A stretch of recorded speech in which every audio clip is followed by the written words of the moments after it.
쉬운 교정은 교정 기간이 짧죠. 짧게는 3개월에도 할 수 있고, 어려운 교정은 기간이 문제가 아니야. 되고 안 되고 문제잖아요. 원래도 어려운 교정일 수가 있어요. 안녕하세요. 치아 교정 전문의 박열입니다.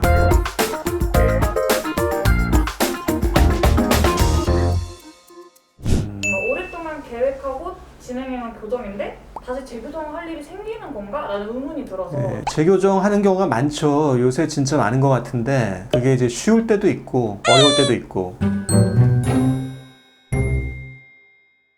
쉬운 재교정은 교정 결과 만족하는데 유지장치 끼잖아요. 끝나고 유지장치를 잘 안 낀 거야. 그럼 이가 틀어져. 틈도 다시 좀 생기고. 그러면 일단 생기고 나면 이걸 다시 한다고 해서 다시 배열이 되진 않거든. 또 유지장치가 잘 안 맞아. 일단 틀어졌기 때문에. 그러면 일이 자꾸 커지지. 치아도 조금 더 틀어지고 틈도 조금 더 생기고. 그러면 안 되겠다 해서 이제 재교정을 생각을 하게 되죠. 요게 쉬운 재교정이고, 어려운 재교정은 끝났는데 치아도 바르고 입도 돌출 안 되고 그래야 되는데 치아는 고르게 됐는데 돌출이 됐어. 이게 너무 들어가서 합축하게 보여. 이것도 결과에 대한 불만족이지. 그래서 다시 재교정을 생각하는 사람이 있다고요. 그거는 어려운 재교정이야. 왜 어려운 재교정이냐? 의사가 할 수 있는 거는 발치하느냐 발치 안 하느냐 두 개인데, 발치 안 하고 하면은 좀 고르게는 되지만 좀 나갈 타입이고, 발치하게 되면은 옴니처럼 될 경우란 말이에요. 경험이 많은 의사들은 그래도 좀 많이 잡고 가는데, 그렇지가 못한 경우에는 환자의 만족도를 충족시켜주지 못할 그런 결과를 도출할 수가 있는 거예요.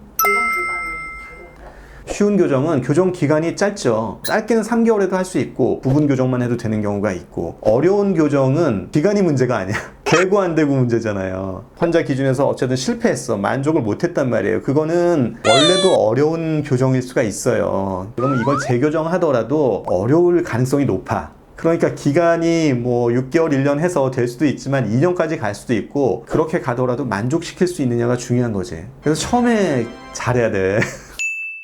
서로 대화를 하고 좋은 방향으로 교정을 하는데 왜 안 좋은 결과가 나오는지, 그래서 재교정을 하게 되는지가 그 의문입니다. 환자들도 그렇고 의사들도 치료를 할 때 그러니까 치아만 보고 하는 게 아니고 얼굴 모양이나 이런 걸 다 보고 하거든요. 그런데 의사들이 나는 이렇게 확실히 될 수 있고 내가 자신 있는 경우만 교정을 권하는 경우가 있고, 또 이 정도는 괜찮겠지 하고 권하는 경우도 있어요. 저 같은 경우는 보수적이에요. 이제 교정을 오래 해보니까, 그러니까 처음에 이 환자가 기대하는 게 이 정도겠다 했을 때 내가 남는 부분이 있어야 돼요. 환자가 기대 한 10만큼 하는데 내가 한 13만큼 줄 수 있다. 그러면 권유를 해요. 근데 환자가 기대를 한 10 정도 하는 것 같은데 나는 잘해봤자 9겠다 10이겠다 이러면은 안 하지, 권유를. 예전에는 그렇진 않았는데 해볼수록 그렇게 되더라고요. 그래서 기대치가 있는 분들은 좀 너무 적극적으로 권유하는 그런 병원에서는 내 기대치를 충족시킬 수 있는지 좀 확인하고 진행하는 게 좋겠습니다.